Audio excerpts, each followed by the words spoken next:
Merci Madame la Présidente. Ma question s'adresse à Monsieur le Premier ministre. Le 2 juin 1941, le régime de Vichy promulgue le statut des Juifs et limite l'accès des étudiants juifs aux universités. 80 ans après, nous pensions que ces faits appartenaient aux heures les plus sombres de notre histoire. 80 ans après, nous pensions que la bête immonde de l'antisémitisme était gavée de sang après la Shoah. Et pourtant, elle renaît. Le poison de l'antisémitisme, qui n'a pas l'air d'intéresser les collègues là-bas, vient pourrir notre société. Il se déverse même au cœur de nos universités. Mardi dernier, à Sciences Po Paris, institution prestigieuse qui forme depuis le XIXe siècle les dirigeants de notre pays et dans laquelle j'enseigne depuis plus de 7 ans, une soixantaine d'individus ont envahi et bloqué l'amphithéâtre Émile Boutny, qui se sont empressés de renommer amphithéâtre Gaza. Parce que de confession juive, des élèves ont été pris à partie par des émeutiers de pacotille, des dictateurs du dimanche, des insurgés en mal de révolution. Ne la laissez pas rentrer, c'est une sioniste, a-t-on entendu. À d'autres étudiants qui avaient réussi à entrer, on a demandé de dire la Palestine vaincra, sous peine d'être expulsés de la salle. En mai 68, dans les amphis, c'était sous les pavés la plage. Aujourd'hui, c'est dans les amphis la haine du sioniste, la haine du juif. Ces faits sont graves. Ils sont une meurtrissure pour notre pays, une blessure pour notre République et demandent une réponse implacable. Je veux à cet égard vous remercier, Monsieur le Premier ministre, d'être allé le jour même à Sciences Po Paris. Malheureusement, les stigmatisations, les ostratisations dont sont victimes les étudiants juifs ne s'arrêtent pas au mur de Sciences Po. 91% des étudiants juifs disent avoir été victimes d'un acte antisémite. Alors, Monsieur le Premier ministre, je vous demande quelles mesures votre gouvernement de la France, votre gouvernement, compte prendre pour lutter contre cette dérive. Je vous remercie. Merci beaucoup, mon cher collègue. La parole est à Monsieur le Premier ministre.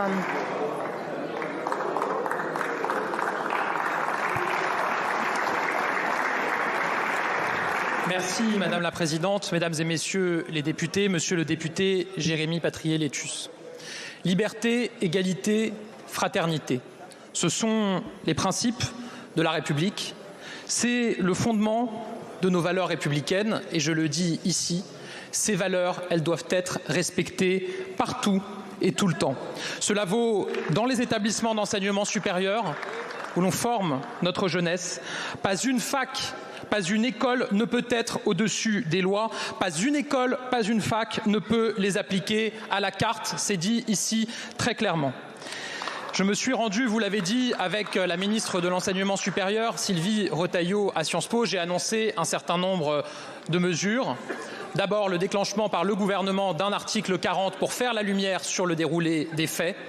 Ensuite, la nomination d'un administrateur provisoire à Sciences Po, dont la feuille de route sera extrêmement claire. Faire respecter les principes républicains à Sciences Po. Troisième mesure, faire de cet objectif le cœur et l'un des éléments centraux du recrutement de la future direction de Sciences Po. Mais vous l'avez dit, l'enjeu est beaucoup plus large que celui-là.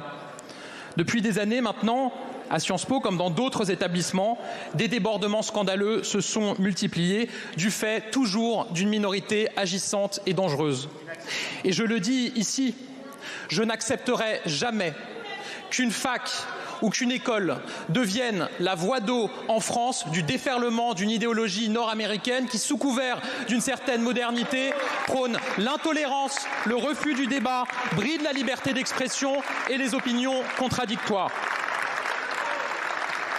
Nous serons collectivement intraitables. L'autonomie de l'enseignement supérieur, ce n'est pas et ce ne sera jamais une autonomie des valeurs républicaines.